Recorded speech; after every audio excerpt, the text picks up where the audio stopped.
नमस्कार, स्वागत है आप सभी को। आज की विषय है आंवला नवमी की कथा। कार्तिक माह के शुक्ल पक्ष की नवमी तिथि को आंवला नवमी मनाई जाती है। कार्तिक मास की शुक्ल पक्ष की नवमी तिथि को आंवला नवमी, आंवला वृक्ष की पूजा, परिक्रमा, आरोग्य नवमी, अक्षय नवमी, कुसमांड नवमी के नाम से जाना जाता है। आंवला नवमी को अक्षय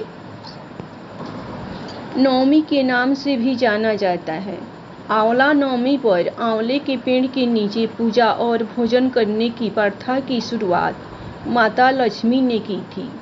कथा के अनुसार एक बार माँ लक्ष्मी पृथ्वी पर घूमने के लिए आई। धरती पर आकर माँ लक्ष्मी सोचने लगी कि भगवान विष्णु और शिव जी की पूजा एक साथ कैसे की जा सकती है। तभी उन्हें याद आया कि तुलसी और बेल के गुण आंवले में पाए जाते हैं। तुलसी भगवान विष्णु को और बेल शिव जी को प्रिय है। उसके बाद माँ लक्ष्मी ने आंवले के पेड़ की पूजा करने का निश्चय किया। माँ लक्ष्मी की भक्ति और पूजा से प्रसन्न होकर भगवान विष्णु और शिव जी साक्षात प्रकट हुए। माता लक्ष्मी ने आंवले के पेड़ के नीचे भोजन तैयार करके भगवान विष्णु और शिव जी को भोजन कराया और उसके बाद उन्होंने खुद भी वहीं भोजन ग्रहण किया। मान्यताओं के अनुसार आंवला नवमी के दिन अगर कोई महिला आंवले के पेड़ की पूजा कर उसके नीचे बैठकर भोजन ग्रहण करती है तो भगवान विष्णु और शिव जी उसकी सभी इच्छाएं पूर्ण करते हैं।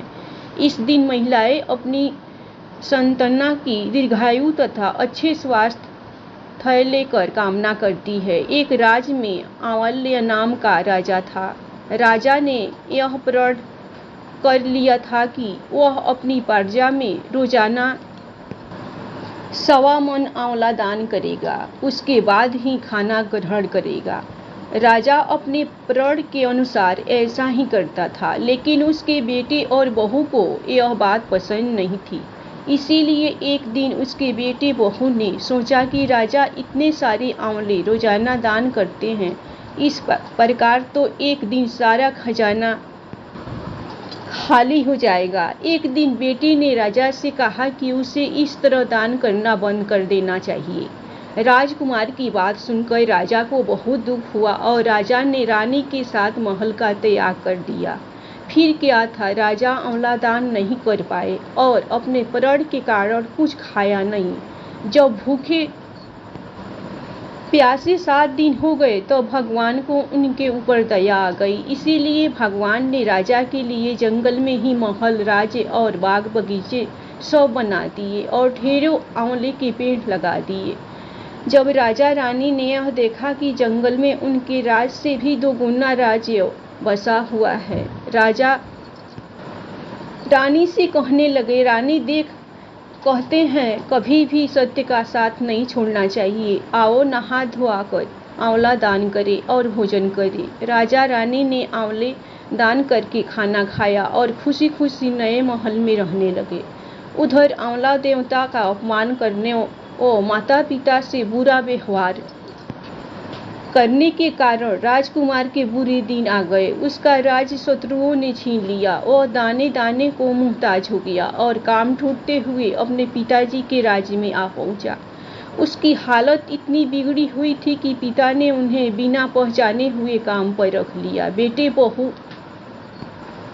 सोच भी नहीं सकते कि उनके माता पिता इतने बड़े राज के मालिक भी हो सकते हैं, सो उन्होंने भी अपने माता पिता को नहीं पहचाना। एक दिन बहू ने सास के बाल गूंथते समय उनकी पीठ पर मसा देखा। उसे यह सोचकर रोना आने लगा कि ऐसा मसा मेरी सास के भी था।